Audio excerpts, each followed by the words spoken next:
Welcome to Carried, a podcast about holding on to hope when the path gets hard. I'm Mallory Ware, founder of Carrywell and your podcast host. Each episode, we share powerful stories through honest conversation, expert insight from leading voices, and spiritual encouragement to remind us we are not alone. Together, we explore what it means to be carried by community, by faith, and by grace. Let's walk this road together.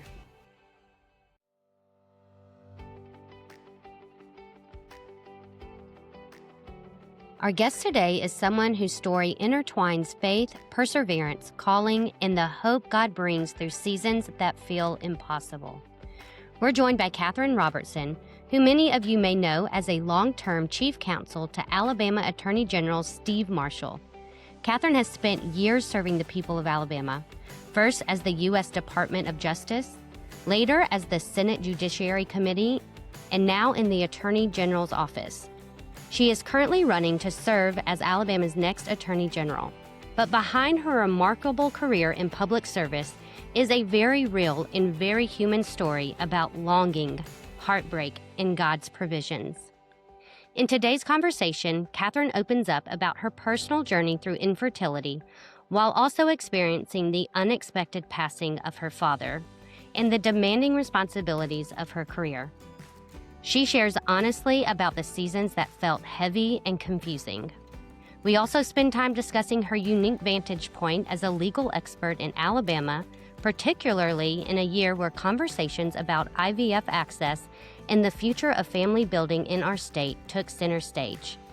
This is a conversation about resilience, faith, and navigating a demanding calling while carrying a deeply personal burden. You're going to be encouraged, challenged, and lifted by Katherine's honesty and her heart. Let's dive in. Katherine, thank you so much for taking the time out of your busy schedule. I know that you are on the go, so we just appreciate you being here so much with us. This is really fun. Thank you so much for having me. Been looking forward to it. Yeah. Well, I know you and I only met a few months ago, and that's when Alabama was in the headlines for IVF and reproductive health care, but we just got to talking, and I've had such a joy getting to know you and getting a little bit of an insight into your life. And you've already supported Carrywell so much just through your connections and generosity. And so we just are so excited to have you with us. And through our conversations, you opened up about your journey with infertility. And so I'd love for the listeners first, before we kind of get into some other discussion around your expertise in the Attorney General's office, let's talk a little bit about your story and why infertility is so close to your heart. Yeah, for sure. So I am married to my husband, Ryan. Thankfully, we have 2 children, an 8-year-old son and a now 5-year-old daughter. But we didn't have a very easy time getting there like a lot of people. And, I would say kind of up until that point in my life, I've been walking with the Lord for a long time, but I would say I had never really been through anything hard. And around the time that we, were trying to have children, we struggled with infertility with our first child, and then again with our second. And the second one was way harder because as we were hoping for a second child, my father got sick and died at a fairly young age, and it just sort of felt like everything was caving in on us. And and without belaboring all that, it was just a time of immense hardship, a lot of waiting. And ended up, my daughter was born about 2 months after my father died. And so there was a lot of redemption in that. But it was just a very difficult season that lasted for 3 or 4 years. And now that I am now 5 years kind of looking in the rearview mirror, I can honestly say that that was a time that my faith has grown and deepened in a way that would have never happened had it not been for all that hardship. And so when I talk about our journey to having our 2 children, just want to encourage anybody that's listening that the waiting, whatever that turns into, is a refining process, and it's nothing that you want, nothing that you would choose. But I can honestly say when I look back, I can just see the Lord's hand in so many ways that I would not have been able to see had we not experienced that. And so there's just a lot of hope, whatever the end of the road looks like. Yeah, yeah. I talk to a lot of women through all of our groups, and there's really so much beauty in those hardships. We Hmm. say, we praise God on the mountaintops, but we really get to know Him in the valley. Yeah. And I think this journey of infertility, especially when other grief and hardships are happening at the same time, it really gets us on our knees, and Oh, we yeah. have to truly trust and surrender, and just believe that we're going to get out of this pit. Yeah. I think it is really, now that I've kind of experienced hardship in my adult life, it just opened your eyes so much more clearly to what other people are thinking and feeling. And maybe you realize things that you felt that you didn't even know you felt. But there are just a handful of things, handful of situations that I've observed and then my own where you really go, golly, I really never doubted God's faithfulness until that. And like, I'm so ashamed that I did, but it is real. Even the most spiritual people, even the most, God honoring people have doubts and feel, um, forgotten by Mhm. the Lord. And I think infertility can really be one of those areas. And so experiencing it and then kind of watching other people, I can see it. And I think it's not something that people always feel comfortable talking about, but um, it is okay to be rattled in your faith. And I think that if you will hang in there and be in the Word and be in community with other believers, your faith will grow Mhm. as a result of that. But it can be hard and it can be lonely. I just think that the Lord will show up for you in ways that may not be the way you want, Right. but He will. And I was thinking this morning as I was preparing to come over and talk, like it's very interesting the timing of my pregnancies and when our children were born. That in a lot of ways determines kind of your friend group. Yeah. And so what's really interesting is I'm looking forward to dinner tonight with some friends. In my closest friend group here, they're about 5 years younger than me.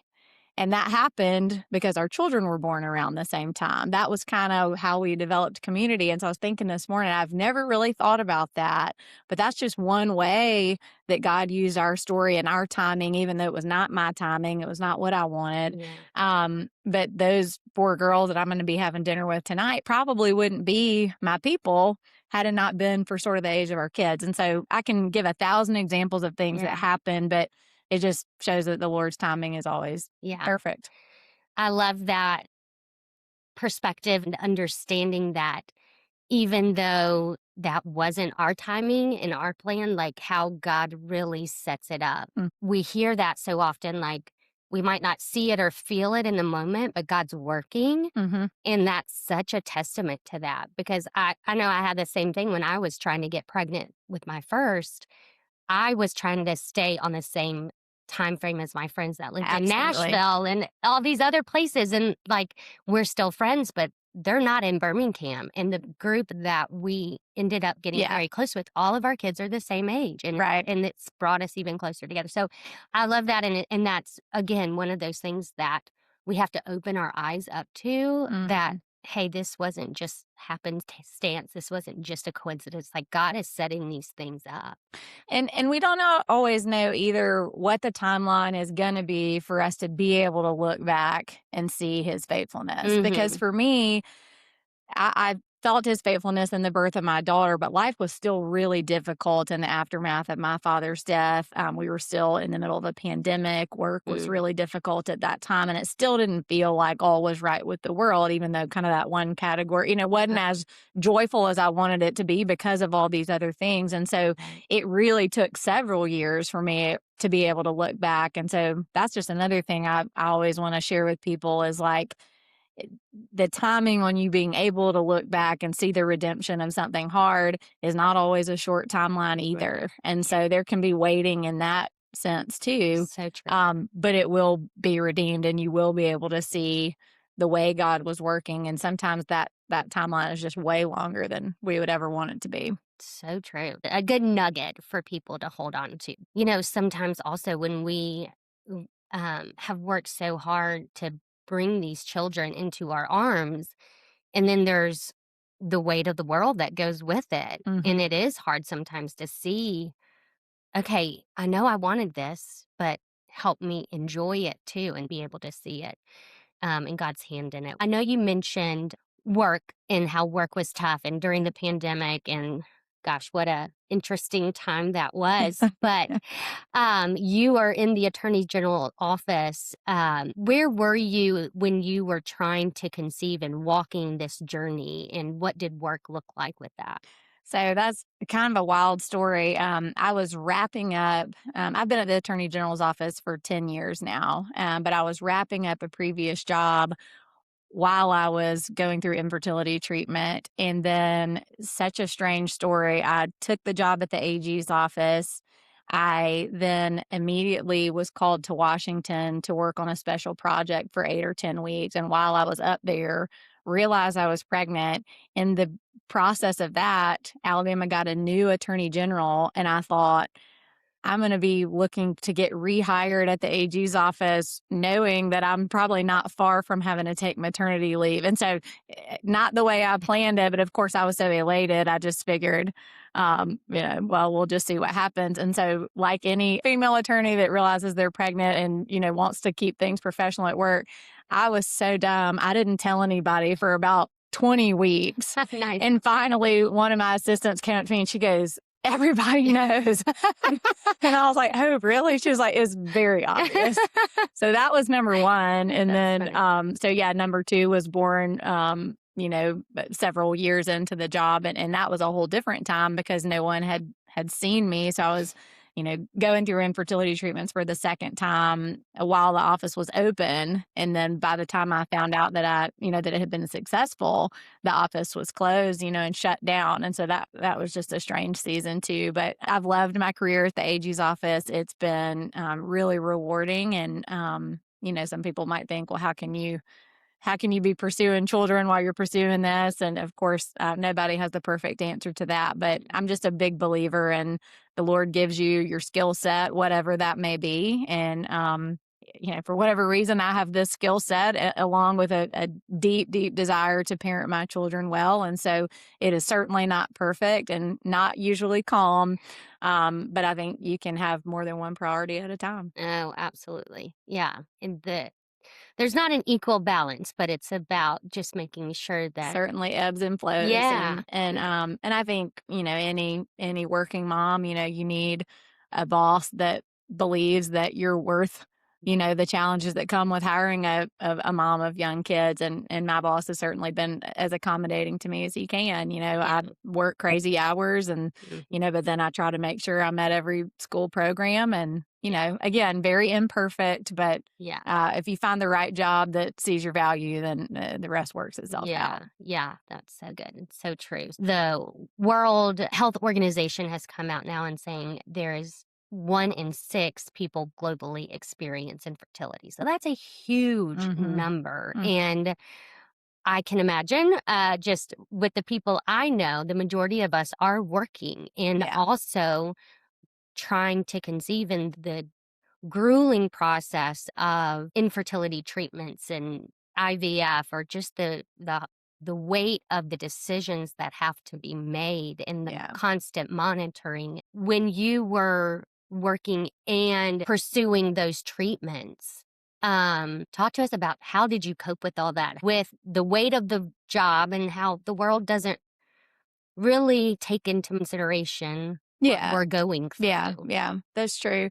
I this is a little outside my comfort zone, to be honest, because I really didn't want anybody to know my business. And that's just sort of how I'm wired. And so Yeah. not many people in my life knew that I was going through that. And looking back, maybe that was a mistake. Maybe it would have been better to have support and that kind of thing. But I think probably two things is number one, I think you need to have a provider, a doctor that understands the challenges of working and can kind of help you work around your schedule. Mm. And so I had that. I had to schedule appointments when I could and they were very accommodating to me. So I'd say that's the first thing is like find a provider that can understand and accommodate you. And then the second is um, the kind of relationship with your employer, hopefully, where you can have a conversation without having to tell too much, or maybe it's your HR person, but I think that most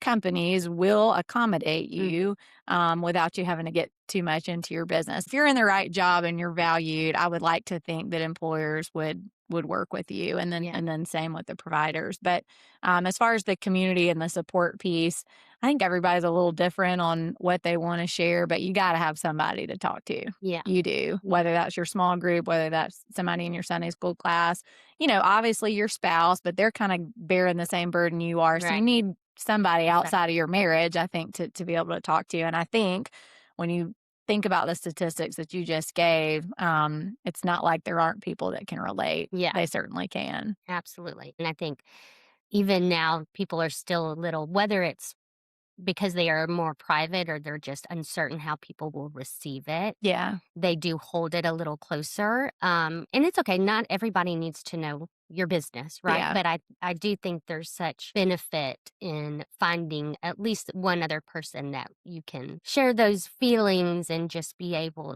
to release some of that. And I think it's so awesome. So we attend Mountain Brook Community Church, which is a place that we love, and we feel like those are our people.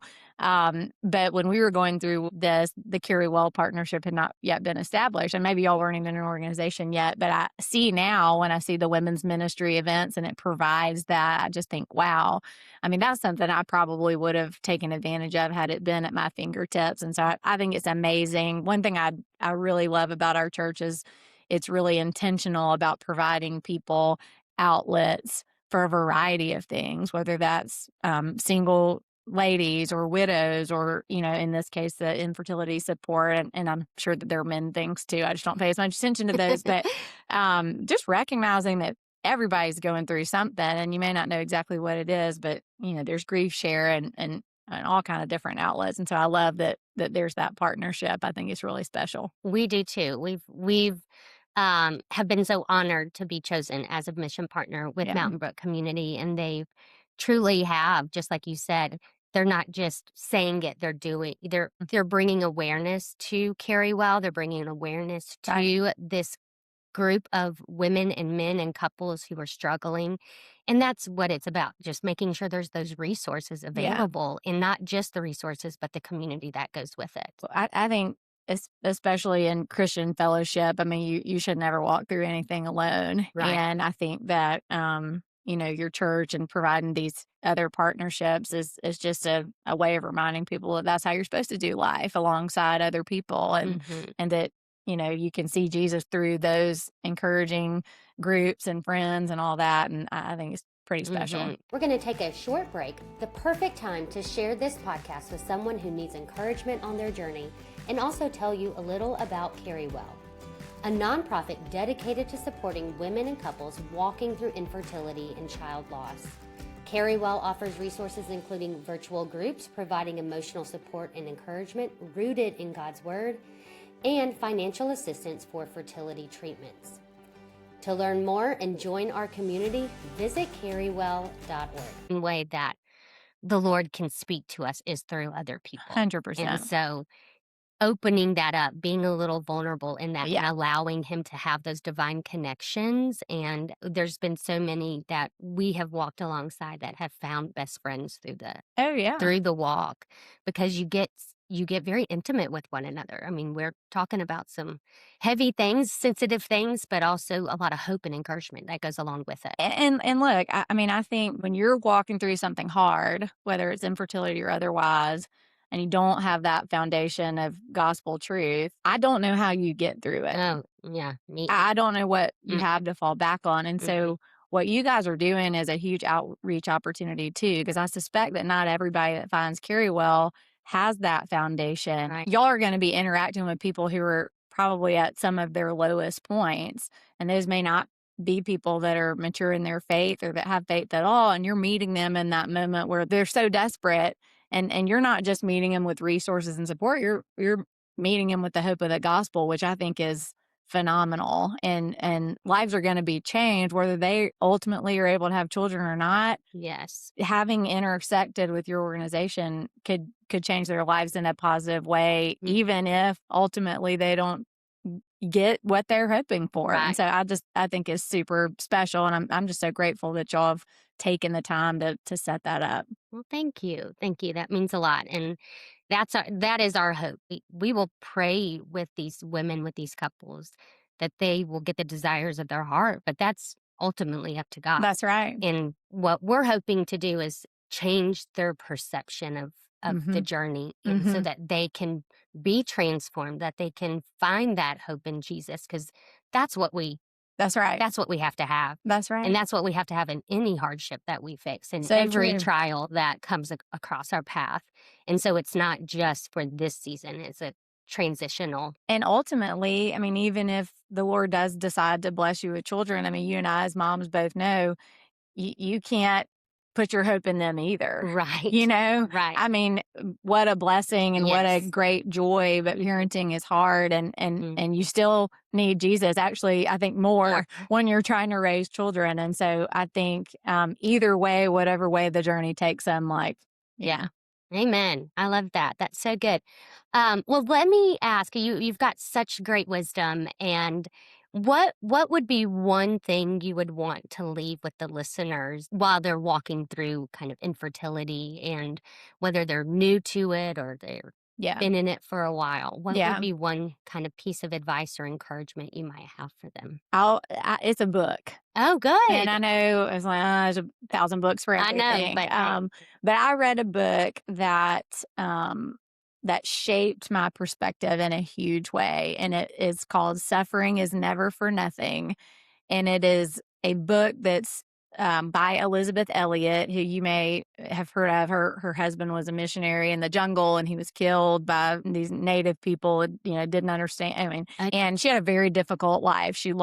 I think she lost three different husbands, like outlived three husbands, Oh, wow. and but she's just was an amazing Christian person who wrote a lot and taught a lot. So she gave this speech or a series of speeches called Suffering is Never for Nothing. And someone compiled all that into a little book. And I don't even remember how I came across it, but I read it during some of those really dark days. And it really changed the way that I looked at my situation. And I actually brought my little notebook because I wanted to read something out of it if I can. Yes. But I wrote this on an index card that I couldn't find, so I had to look it back up. But she said, "The deepest things that I have learned in my own life have come from the deepest suffering. And out of the deepest waters and the hottest fires have come the deepest things I know about God." Mm, And the whole book is full of richness like mm, that. But I mhm. mean, of course, she's pointing to scripture the whole time. But I would just encourage anybody, whether you're a believer or not, grab that little book. It's short, but it just talks a lot about the perspective of suffering. You know, it directly addresses that feeling of being forgotten by God and just that there is a different way of looking at things. And it's not a feel good book. That's why I loved it. It's not, Yeah. you know, power of positive thinking. It's not. It is just directly dealing with pain and suffering, but just trying to view it through a different lens. And Yeah. so that's my best tip for anyone. Well, say the book name one more time. It's Suffering is Never for Nothing, Never for Nothing. and it's by Elizabeth Elliot. Okay. I'm gonna pick that one up myself. I've got a long list right now, I but bet. that one might have to I come bet. up to the top. Well, thank you for that. Yeah. That's great, and I'm looking forward to it. What you said, just um, so true as far as changing the lens in which we look at our suffering, Hmm. and that is what God calls us to do. Yeah. Absolutely. All right. Well, let's switch gears a little bit here. As we know, you are in the AG's office. So tell us a little bit about your role. Yeah, so every state has an attorney general. Our office is obviously in Montgomery. Our attorney general is Steve Marshall, and it is the state's law firm. We have about 170 employees, and we handle an array of matters for the state. So if the state gets sued, we defend them. If the state needs to put somebody in jail, we help with that, and everything in between. And we could take up 6 hours of this podcast talking about that. But my role as chief counsel is essentially chief of staff. I am the AG's advisor. I am the problem solver. I sort of cast the vision for the office and then sort of help us figure out how we want to get from point A to point B. And every day looks a little different. Every day is a challenge, and I absolutely love it. Yeah. I love what I do. So. I can tell. I can tell that you do just through other conversations as well. Like, every time I see you, you have so much energy. And I'm like, how where is she getting all this energy from? Like, I need some of that because I know that it's nonstop. A lot of coffee. Yeah. Well, I'm with you on that. Okay, so you told us earlier that you've been with the AG's office for 10 years. Yeah. So what's been the most rewarding part of this job for you? Sort of big picture, what's been rewarding is that I began my career in Washington, D.C., working for the federal government, and I learned a whole lot through that experience, but I never got in my car to go home thinking that I'd actually done anything to help anybody. Mm, It was all just so big picture, and a lot of it was theater. And, I was dedicated to what I was doing, but you just didn't ever see any fruit of it. And when I got to Montgomery, I realized, oh my gosh, like I'm touching issues, cases, problems that if this hadn't been on my desk, I don't know what would have happened. mm, And I don't mean to make myself sound special, but the role is just so important. And a lot of people that seek our help or issues that we get involved in, it's like we're their last hope. And mhm. actually the attorneys general, the Republican attorneys general, their tagline is last line of defense. And so that's a pretty heavy burden Mm, in some cases, but what I love about it is because state government is so much closer to the people, you can really help people a lot. yeah, And so that's big picture, but yeah. when I drive home every night, I do feel satisfied that we've done something good for our state. One thing that you've made very clear is that you put so much respect and an emphasis on the people. And Yeah. that's the reward when you can make a positive difference in someone's life or for the state as a whole. Hmm. And I can't imagine all the things that come across y'all's desks and what you are involved in, but just want to say first, thank you for what you do Well, you're for all of very us and welcome. keeping all of us in mind as you are actively in all of the different issues and topics, which obviously one that's very close to Carrie Wells' heart Right. and mission in a lot, not just in Alabama, but across the state. And as we talked about, Alabama was in the headlines and getting a lot of Right. eyeballs when the Supreme Court ruled on IVF and reproductive medicine. So I know when you were chief of staff and working with Attorney General Marshall, when he came out after that ruling and said he had no intention of using recent Alabama Supreme Court decisions as a basis for prosecuting IVF families or providers. What compelled you to put that statement out and to talk on this topic? Yeah, that was a pretty wild time. So the state wasn't a party in that case. That was a private suit that made it up to the state Supreme Court. Right. And so when it first came out, I mean, it was lengthy, and we all read it and sort of had to process it for a minute. Initially, we weren't really sure that the office, it wasn't our case. So it was kind of like, well, do we need to get involved? Do we Mm-hmm. need to say anything?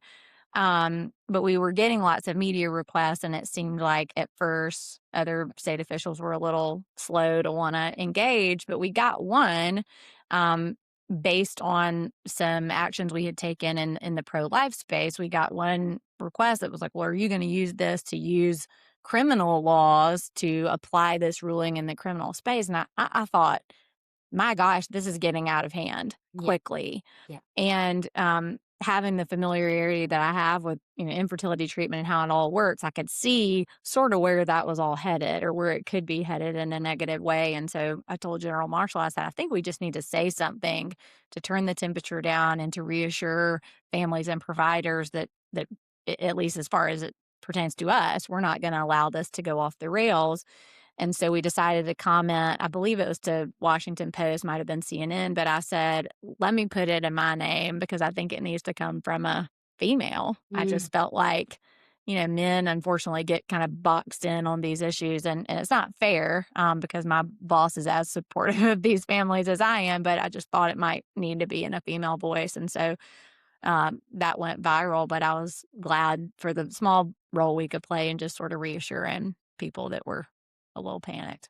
Well, first, thank you for speaking up and doing it as a female, I think that's great, and like you said, men kinda get boxed in, which is unfortunate, but also a true statement, and so, where do you see this debate going now?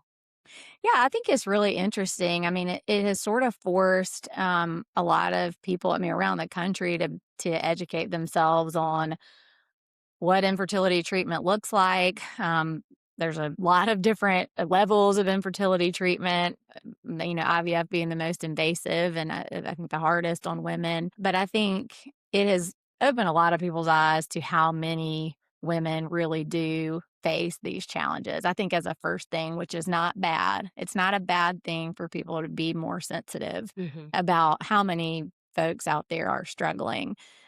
Two, as as our country and our state considers more of what is going on out in the world regarding infertility. I mean, I hope that there's going to be more research and more answers on why so many of us do have these troubles. I just think it's a conversation that really hadn't been had a whole lot. Yes. And I actually think you've seen Senator Britt take this on. You've seen the president take this on. I just think the awareness has really been a positive thing, that there's more sensitivity and there's more interest in learning why. I mean, is American infertility worse than in other countries? And I think that being part of this bigger conversation on healthcare and the food we eat and our environment and all that is all a good thing. Yes. As far as what policy debates may remain in Alabama, I don't know that anybody's looking to do anything on this again anytime soon. I think that the legislature is probably going to continue to educate themselves on this topic in the event it does need to be addressed in the future. But I think right now, I think people realize that there was a moment of panic and they don't want to see that again. And so I think you're gonna keep seeing this conversation nationally. Mhm. And I think Alabama is always going to be in favor of families. And so I'm fairly satisfied in that. Good. So I know the legislative session's about to get kicked off. Do Yeah. you know if IVF or this topic with reproductive health care and access is on any of the— I don't think it is. Okay. I think this is going to be probably a fairly short and sweet session. There's a lot of budget balancing to do and things like that. So I don't think you'll see any big Big. surprises at all. And I think that I think there's going to be just a lot of listening from this point forward, probably. Well, and I said when we were going through this, and we had our kind of grassroots up in Montgomery and trying to talk with the legislators, and that was one thing that I thought was so powerful, was one, seeing the community come together, but also being able to educate a little bit more and seeing that there needs to be a lot of education, because if you haven't walked it, experienced it, know somebody that you've been able to talk with and walk alongside, then it's a complicated process, and Yeah. there's a lot that goes into it. It's not a one way for everybody Yeah. scenario. So Yeah. it Yeah. it does need that education, and I think also trying to get to the root cause. Like, maybe Yeah. this has fired up some people to say, all right, so why is it 1 in 6? I Why agreed. are we I here? agreed. I mean, I think it's definitely gonna go in that direction of just more answers, and I think you see that on a variety of diseases that are Hmm. becoming prevalent in America. Why let's talk more about why instead of just the fix on the back end. Right. But I think, one thing I saw, with our legislators, even though it wasn't really in my jurisdiction to advise them in any way on these issues, but I did get asked a lot of questions, and I think that, my reaction to trying to legislate lots of different issues that are sensitive is you just have to approach it with a great deal of humility. Mm. You have to approach conversations like that with a great deal of humility as you try to make decisions about things that you may not know a whole lot about. And I saw a lot of men and women in the legislature really just trying to understand Yeah. and wanting to do the right thing. I would say 100% humility and also curiosity, which I Mhm. think is what we're talking about too, is don't be afraid to ask the questions to someone who's walked it. Like, we Yeah. want to share, and we're open to go through every little detail, Right. to help others understand. I do. I think there's a lot of positive, and now hopefully we've entered into, okay, what are we going to do about it? As Yeah. far as how are we going to try and fix this root cause and just continue to raise awareness? And Agree. I know there's a lot of advocacies out there with insurance because that's a big question, Yeah. but Carrie well understands that infertility isn't something that we budget for when we first get married. It's Right. like, just in case, we'll put some money aside for this. And so it's these unexpected costs that hit us without knowing or wanting. And truly, even understanding the full picture when you first walk into it. We are going to take a short break, giving you the perfect opportunity to share this podcast with someone who needs encouragement. If you are feeling the financial weight and burden of medical treatments as you try to grow your family, Carrywell is here to help. And that's why we created the Family Growth Grant, financial assistance for family building treatments. No matter where you live or where you seek care, Carrywell is here to help make your dream of parenthood possible. Visit carrywell.org to learn more, and if you want to give the ultimate gift of hope and parenthood, donate today. Together, we can continue the legacy of miracles, one family at a time. But who would have thought the president of the United States would be talking about that? Yeah. And that's pretty neat. Like, it is. however you vote, whichever political party Right. you're in, we've never had a president that was worried about, the cost of trying to start a family. And Yeah. so I think it's a pretty great conversation to It have. is. And I know it will continue, and hopefully we will make some progress. Okay, let's move on to another one. How do you think that your own story has impacted the way that you do your job and your approach to issues? Yeah, I think generally, and we talked about this a little bit earlier, but when you've been through something hard, you have a new kind of empathy that you did not have Mhm. before. And of all the things, I mean, my job is not easy, and the issues we deal with are not easy, and a lot of what we deal with is pretty dark. Mhm. I mean, crime Yeah. and broken families, drug. I mean, you name it, mental health issues. We just see a lot of dark things, and it can harden you a little bit. Yeah. It can just make you kind of have to become robotic almost in the way you think about things. And then when you go through something hard, all of a sudden you have this outpouring of empathy for not just the kind of things you went through, but just generally for people going through hard things. Cause you look at people and you go, you have no idea when people are walking into my office what they might be carrying because nobody knew what I was carrying. Right. And so I think that it not just changed me in my personal life, but professionally too, because although I've had this heart for my state and my people, I just think there's that new well of empathy. It has certainly impacted the way I do my job. And I think I try to consider whether it's my own colleagues or people in the public I'm dealing with, just, what might they be carrying and how might we be helpful? Yeah. And it's just one of those refining things that Mm. is good that comes out of hard. Yeah, absolutely. You're able to feel a little bit Yeah. more. Yeah. And that changes how we care and serve others. No one wants the hardship, but when you get through it and you're able to really understand and see God's hand in it, there's a thankfulness there. There's a gratitude Definitely. that I'm better now than I was. And that, I was thinking about too as I was driving over here, there's so many verses in the Bible that talk about waiting. Mhm. And it's the thing Americans hate the least Yes. or hate the most, Most, like the yes. least, and including me. Mhm. And whether you're waiting to try to have a child or waiting to find a job or waiting to find a husband or waiting for some other health outcome, a lot of the verses, especially in Psalms that talk about waiting, immediately are followed by saying, have courage, be of good courage. And so waiting builds courage and hardship builds courage. And so there are some things that I've taken on over the last couple of years, one in particular right now, which is running for office, that I don't think I would have ever done if I hadn't already kind of been beat around a little bit by some Yeah. hard things, because like I said earlier, I mean, my life had been pretty smooth sailing Yeah. for a while. And then I had a lot of hard for several years in a row. And now it's kind of like on the other side of that. I'm just have more courage than I used to. Mm. And I have more perspective, which I think builds courage. Yeah. You look at things and you think, well, 10 years ago, I might have thought that seemed like some insurmountable thing. But now I kind of know, like, the Lord will bring me through whatever it is. And Yeah. so I don't know. It's Absolutely. interesting. It is.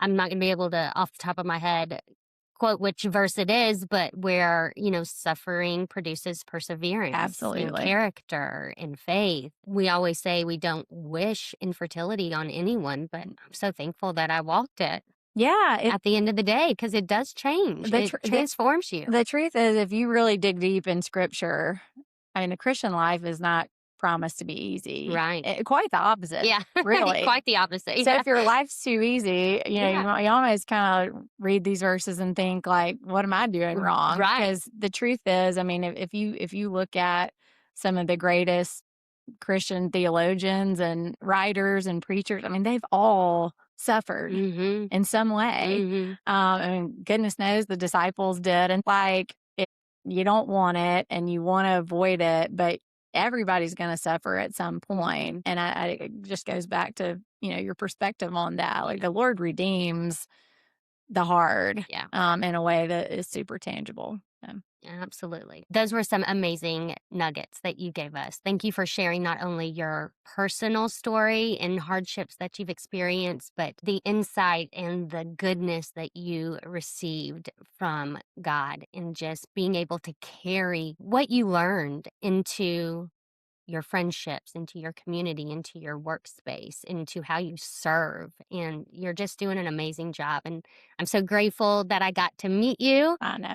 And hopefully can continue this Absolutely. relationship and friendship. And yeah, thank you so much for being here with us. Before we leave, I always pray with the guest, and then Okay. we'll wrap it up. All right. Perfect. Dear Lord, thank you so much for this day. Thank you so much for just being present in this conversation, Lord, for seasoning this with salt. Lord, may it just go out into this world, Lord, and just put a spark in someone's heart, Lord. I just thank you for the message that you have, that you've given Katherine, Lord, and for the passion that you have given her, Lord. May she just continue to carry that throughout her days, weeks, and years to come as she serves this state, Lord, and as she serves you through it. Thank you for all that you are doing and all that you have done, all that you are doing, and all that you will do. In Jesus' mighty and precious name we pray. Amen. Amen. Thank you for joining us on Carried. We hope today's conversation reminded you that you are carried by God's love, by grace, and by community. If you'd like more support, visit carrywell.org to learn about our virtual groups and family growth grants. Don't forget to subscribe, share this episode with someone who needs encouragement, and leave a review to help others find hope. Until next time, keep holding on. You are carried.